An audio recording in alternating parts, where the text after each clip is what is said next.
اعوذ باللہ من الشیطان الرجیم، بسم اللہ الرحمن الرحیم۔ کیسے ہیں آپ سب؟ امید ہے خیریت عافیت کے ساتھ ہوں گے، اور دعا ہے اللہ تعالیٰ سے اللہ آپ کو ایمان کی بہترین حالت میں رکھے اور آنے والا ہر لمحہ پچھلے لمحات سے زیادہ بہترین ہو، آمین ثم آمین۔ آج ہم سورۃ النساء آیت نمبر 120 121 دونوں آیات کا ترجمہ اور مختصر تفسیر کریں گے۔ دعا مانگ لیجئے۔ رب اشرح لی صدری ویسر لی امری واحلل عقدۃ من لسانی یفقہوا قولی رب زدنی علما، آمین یا رب العالمین۔ بسم اللہ الرحمن الرحیم۔ آیت 120۔ یعدہم ویمنیہم وما یعدہم الشیطان الا غرورا۔ وہ ان کو وعدے دیتا ہے اور امیدیں دلاتا ہے، اور جو کچھ شیطان انہیں وعدے دیتا ہے جو دھوکہ ہی دھوکہ ہے۔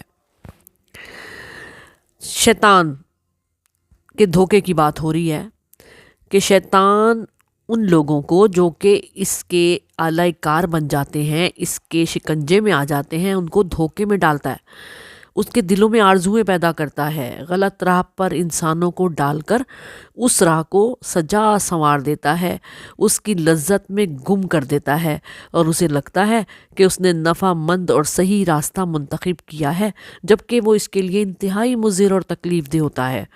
انسان کے دل میں شیطان دھوکہ ڈالتا ہے کہ دنیا کما لے، تیری زندگی بہت لمبی ہوگی، بڑھاپے میں تجھے کسی کا محتاج نہ ہونا پڑے گا، اور اسی لیے سیاہ سفید کے چکر میں نہ پڑ اور بس کمائی کر، حلال ہو یا حرام کما لے تاکہ بڑھاپے میں عیش کرے۔ بعض اوقات اس کی عمر لمبی نہیں ہوتی، وہ غلط راستے پہ چلتے چلتے مر جاتا ہے، اور بعض اوقات جب عمر لمبی ہوتی ہے تو کوئی بیماری آ پکڑتی ہے اور وہ اس پیسے سے لطف اندوز نہیں ہوتا، اور یہ جو پیسہ اس نے غلط طریقے سے کمایا ہوتا ہے اسی بیماری پر لگ جاتا ہے، اور بعض اوقات تو مر ہی جاتا ہے، سب ٹھاٹ پڑا رہ جاتا ہے جب وقت رحلت قریب آتا ہے۔ اور کبھی کبھی تو شیطان ان کے دل میں خیال ڈال دیتا ہے کہ کوئی قیامت نہیں آنی، جو کچھ ہے بس یہی زندگی ہے، کوئی حساب کتاب نہیں ہونا، عیش کرو، موجیں کرو۔ اور کبھی وہ انسانوں سے جھوٹے وعدے کرتا ہے کہ میرے راستے پر چلو، میں تمہیں بچا لوں گا، میں تمہیں جنت دلوا دوں گا، اور پھر آخرت کے دن جب فیصلے ہوں گے اور پھر پتہ چلے گا کہ یہ لوگ جو کہ شیطان کے ساتھ تھے ان کا نصیب دوزخ بن گئی، اللہ کا وعدہ سچا تھا۔ وہ کہے گا آخرت کے دن فیصلہ ہو چکنے کے بعد، وہ کیا کہے گا؟ اللہ کا وعدہ سچا تھا، میرے وعدے جو تھے میں نے ان کے خلاف کیا، اور میرا تم پر اس کے سوا کوئی زور نہیں تھا کہ میں نے تم کو دعوت دی اور تم نے قبول کر لی، اس میں میرا کیا قصور؟ سو تم مجھے نہیں اپنے آپ کو ملامت کرو، تم نے مجھے اس سے پہلے اللہ کا شریک بنایا تھا، میں نے اس سے انکار کیا، بے شک ظالموں کے لیے اللہ کا دردناک عذاب ہے، اور تم میری ہی پیروی کرتے کرتے اللہ سے جا ملے، اس میں میرا کوئی قصور نہیں ہے، اور تمہارے لیے اب دردناک عذاب ہے، مزہ چکھو۔ شیطان اس وقت ہاتھ جھاڑ لے گا، شیطان کا سارا کاروبار ہی وعدوں اور امیدوں پر ہے، اور وہ انسان کو انفرادی طور پر یا اجتماعی طور پر غلط راستے پر چلانے کے لیے ہمیشہ ہی سبز باغ دکھاتا ہے۔ غرض جو جس وعدے اور توقع سے قریب ہوتا ہے اور وہ اس سے فریب کھا سکتا ہے اس کے سامنے وہی پیش کرتا ہے اور جال میں پھنسا لیتا ہے۔ شیطان کے دھوکے سے ہمیں بچنا ہے۔ جوں جوں ابن آدم بوڑھا ہوتا جاتا ہے اس کی حرص اور خواہش جوان ہوتی رہتی ہے۔ شیطان کا طریقہ واردات بتایا گیا ہے یہاں پر، پھر اس کی سزا، اور یہی حرص اور خواہش ہی سارے گناہوں کی جڑ ہوتی ہے۔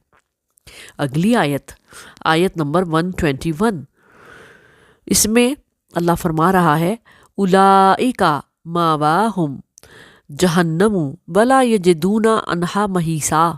یہی لوگ ہیں جن کا ٹھکانہ جہنم ہے اور نہ وہ پائیں گے اس سے بھاگنے کی جگہ۔ یعنی شیطان اپنے جال میں لوگوں کو ایسے پھنساتا ہے کہ وہ اس سے نکل ہی نہیں سکتا، جو اس کے چنگل میں پھنس جائے ان کو آخرکار جہنم کے اندھیرے گہرے کنویں بلکہ کھائی میں جا کر گرنا ہے کہ وہی اس کا ٹھکانہ ہے، اس میں وہ جہنمی ہمیشہ رہیں گے۔ پچھلی آیتوں میں شیطان کے دھوکے کے بارے میں بتایا گیا، اس کی پیروی کرنے والوں کا ذکر فرمایا گیا، اور اس آیت میں ان کی سزا کا ذکر فرمایا جا رہا ہے۔ ابلیس کے پاس جھوٹے وعدے، غلط آرزوؤں اور کیا کہتے ہیں کہ وسوسوں کے سوا کچھ بھی نہیں ہے۔ اس کے سب وعدے غلط ہیں، دھوکہ ہیں، اوپر سے خوشنما ہیں، اندر سے کھوکھلے، مہلک۔ سورہ فاطر، سورہ ابراہیم میں اسی بات کا ذکر کیا گیا ہے۔ اپنے دشمن کو پہچانتے ہوئے پھر بھی اس کے وعدوں پر اعتبار کرنا اور غلط آرزوؤں کو سچ سمجھنا، اس کا انجام جہنم کے سوا کیا ہو سکتا ہے؟ محیسن اس کا مطلب ہے، یہاں یا سواد اس کا روٹ ورڈ ہے، اور بھاگ جانے کا راستہ، خلاصی کی صورت، جہنم کی گہری گھاٹی، اور پھر جہنم کا گہرا اندھیرا، اور جہنم بھی جا ہا میم سے بنا ہے جس کے معنی اندھیری کھائی کی طرح گہری۔ اس میں جو گرے گا وہ گہری جگہ پر اور بھڑکتی ہوئی آگ سے بھری ہوئی جگہ پر گرے گا، تو باہر نکلنے کا کوئی راستہ نہیں ہوگا۔ تو ہم کو شیطان کے راستے پہ چلنے سے پہلے سوچنا ہے کہیں ہمارا انجام بھی جہنمیوں کی طرح نہ ہو جائے۔ استغفر اللہ۔ اللہ پاک ہم سب کو جہنم کی آگ سے بچائے، شیطان کے فریب سے بچائے، اور ہم سب کو سیدھے راستے پر نبی کی سنت پر عمل کرنے کی توفیق عطا فرمائے۔ آمین ثم آمین یا رب العالمین۔